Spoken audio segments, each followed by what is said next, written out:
മൂന്നെണ്ണം കാല്, രണ്ടെണ്ണം കാല്, തലയും പൂക്കും പായും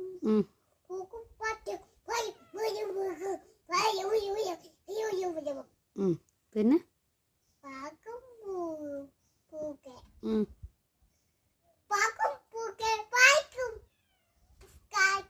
കണ്ണെന്തിയെ?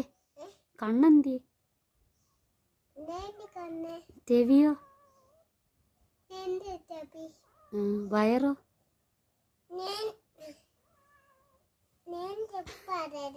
പരര്.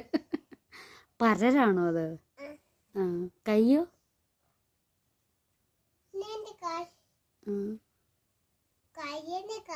കൈ കഴുകുന്നതാണോ? കൈ എന്തിനാ കഴുകുന്നേ? അമ്മമ്മ തിന്നാനോ? പിന്നെ